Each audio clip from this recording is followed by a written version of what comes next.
Our first guest is Michael Moskowitz. He's the CEO and founding partner of North Star Gaming, which is an online gaming operator in Ontario, one of the many that launched after single-game sports betting became legal in the province. Moskowitz is the former president of SiriusXM Canada and comes to North Star Gaming after serving as the CEO of Panasonic. Michael Moskowitz, CEO and founding partner of North Star Bets. Welcome to Bring It In with Morgan Campbell. How are we doing? Great, thank you. Hi, Morgan. Good to see you. Hey, always great to have people in the new studio. So listen, legalized regulated sports betting went live in Ontario in mid-April. North Star Bets went live in mid-May. Why is this the right time to make this move?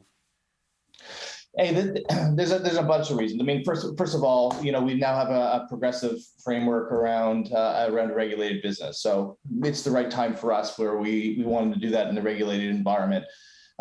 Second of all, I think more importantly is that, the consumer is ready. The consumer is here. We've seen many jurisdictions in North America, particularly in the US, go regulated. Demand is significant. And the time is right. I mean, and the technology itself has also matured to the point where we can provide an incredible solution experience for our players. And what effect does technology have? Like me, I personally do not gamble. And when I think of gambling, I'm sure like a lot of people who aren't into gambling, I think of calling your bookmaker who answers like a hardline, landline phone. He's probably smoking a cigarette in the other hand and you make the bet and there it goes. What effect does technology have on popularizing this phenomenon, but also giving opportunities for companies like yours to get into this business? Listen, I mean, technology has had a huge lift to this experience for a couple of reasons. One is you're getting instant data information, that delivered to you on the fly. And it can be personalized too. It's unlike, if you're calling someone or you're trying to do things which is more traditional based, it may not be instant, it may not be personalized. And the experience, the kind of end-to-end journey of your customer where you're kind of you're depositing, you're uploading your documents, you're visualizing your content, you're making your decisions.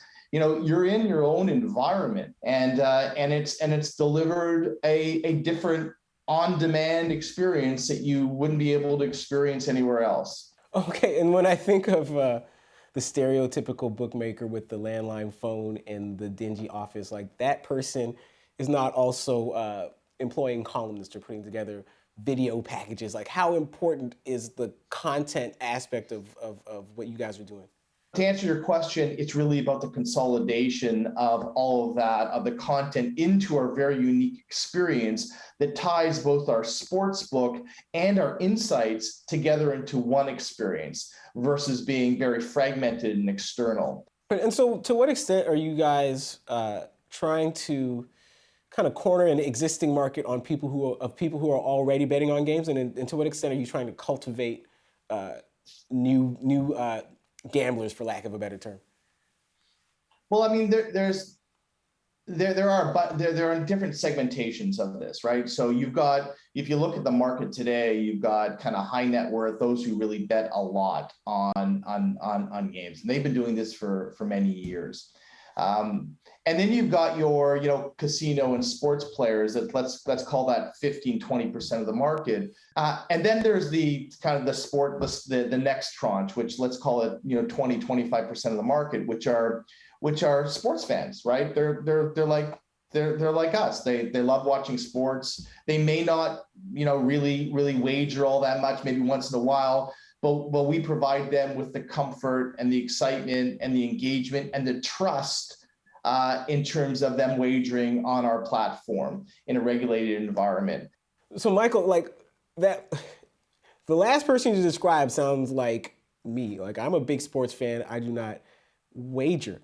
So let's say I get into wagering. I finally decide to do it. But like what guardrails are in place for people who wager but don't know how to do it? And like, how can you tell if someone who is continuously wagering is spending more money than they have? Like what guardrails and safety is built into this? Because that's a big concern of mine. Like I can't tell if this person spending $200 a day actually has that $200 a day. So how, if at all, can companies protect people like that? First of all, I think, our experience is going to provide you with data analysis. We are not pushing. We're trying to explain things to you and arm you with the best information, the most information that's possible, that's high value for you to make your own decisions.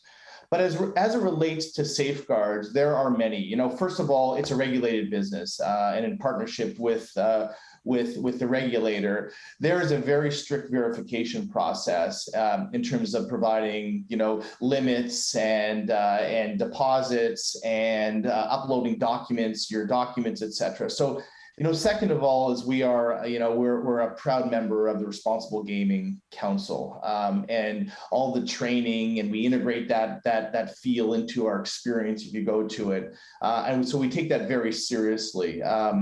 And they're an independent nonprofit organization that we leverage. And then we're also, and then from a tech perspective, interestingly enough, we've integrated something called the Bet Buddy. And this is a kind of an AI, this is a very unique AI-based monitoring application that would remind you. It'll remind you of, that you've exceeded your time limit, the time of day that you're gambling or you're wagering, the how much you are. So if they're seeing a trend via AI that you're wagering too much, it will remind you and give you a little hint, and hopefully will curve that for you in real time.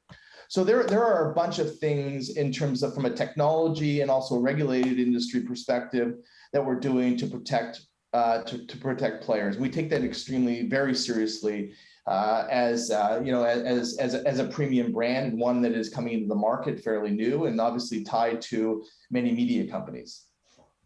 Okay, Michael. Hey, listen. Thanks for having taken the time to do this for us. Thanks for being a good sport. Guys, that was Michael Moskowitz, CEO and founding partner of North Star Bets, on Bring It In with Morgan Campbell. Thanks, Morgan. Like what you heard, be sure to check out the full episode of Bring It In on CBC Gem. You can also find us right here on CBC Sports YouTube channel, so make sure you hit that subscribe button.